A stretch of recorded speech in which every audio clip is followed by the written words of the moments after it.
અમરેલીના રાજુલામાં વિક્ટર ગામે block health કચેરીમાં લાગી આગ. રાજુલા તાલુકાના વિક્ટર ગામે હેલ્થ કચેરીમાં આગ લાગતા ઘડીભરમાં મચી ગઈ અફડાતફડી. સ્થાનિકો દ્વારા પાણીનો મારો ચલાવવામાં આવ્યો. રાજુલા ફાયર વિભાગ અને 112ની ટીમ ઘટના સ્થળે પહોંચી હતી. ફાયર વિભાગ દ્વારા આગ પર કાબુ મેળવવામાં આવ્યો હતો. આગ લાગવાનું કારણ હજુ અકબંધ છે. આગ લાગવાથી દવાના જથ્થાને મોટા પાયે નુકસાન થયું છે.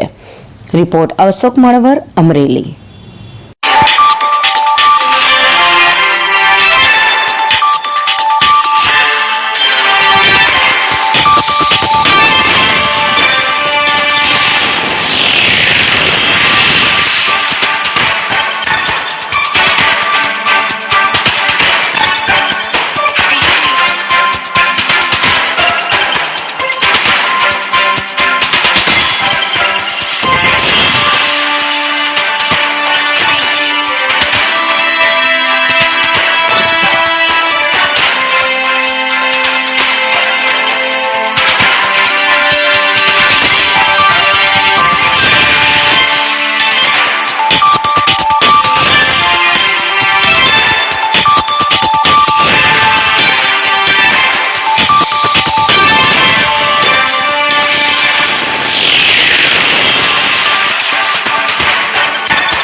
ડોક્ટર નિલેશ કલસરિયા, તાલુકા હેલ્થ ઓફિસર રાજુલા.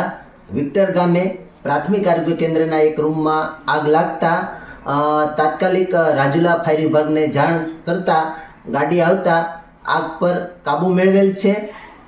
તેમજ આ આગ કઈ રીતે લાગી અને દવાના કેટલા જથ્થાને નુકસાન થયું તે તપાસ કરતા માલુમ પડશે. તેમજ આગ સમયે 112ની ટીમ, 108ની ટીમ, આરોગ્ય સ્ટાફ હાજર હતો અને હાલ સંપૂર્ણ પરિસ્થિતિ કંટ્રોલમાં છે અને અન્ય કોઈ નુકસાન થયેલ નથી. हम दिखाएंगे सच्चाई की खबर चैनल को लाइक कीजिए, सब्सक्राइब कीजिए और हमारे साथ जुड़े रहिए. हम दिखाएंगे आपको सच्चाई की खबर.